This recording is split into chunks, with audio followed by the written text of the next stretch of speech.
दोस्तों नमस्ते। आज की कविता का शीर्षक है आदमी, शासक और अखबार।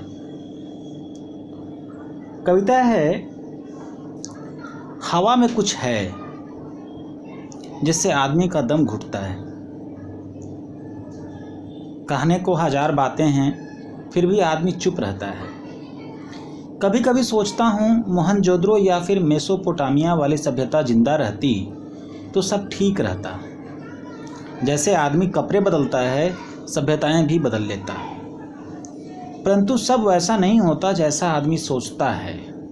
ठीक वैसे ही जैसे आदमी खेतों में श्रम बोता है और भूख की फसल काटता है, परंतु सब वैसा नहीं होता जैसा मनुष्य सोचता है।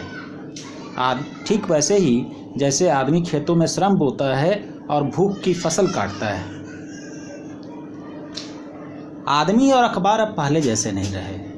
अखबारों में आदमी कुछ और नज़र आता है और आदमी अखबारों को अब अखबार नहीं, प्रायोजित सूचनाओं का अंबार समझता है। लेकिन आदमी अखबार पढ़ना नहीं छोड़ सकता, चाहे तब भी नहीं। उसे भी चाहिए सुबह की चाय के साथ हत्या, बलात्कार, छिनतई और इंटरटेनमेंट के अलावा राष्ट्रवाद का जुनून। आदमी अखबार पढ़ना नहीं छोड़ सकता, चाहे तब भी नहीं।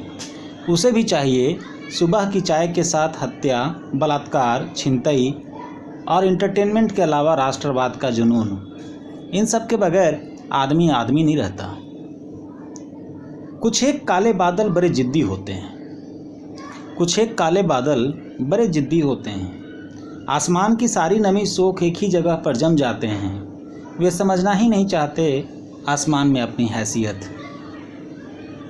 वे समझना ही नहीं चाहते आसमान में अपनी हैसियत। करते हैं गुमान कि सूरज भी उन्हें भेद नहीं सकता। आजकल शासक भी खुद को काला बादल समझते हैं, अदालतों को गुलाम और संसद को बेगार मानते हैं। जनता जब उनके नाम का जयकारा लगाती है तब उनका कालापन और गहरा होता है। वे सत्ता के नशे में और गोलियां चलवाते हैं। लोगों की चीखें उनके कानों को तृप्त करती हैं। लाशों की कतार से उनका कलेजा नहीं कांपता। लाशों की कतार से उनका कलेजा नहीं कांपता। बहुत बहुत धन्यवाद दोस्तों, शुक्रिया।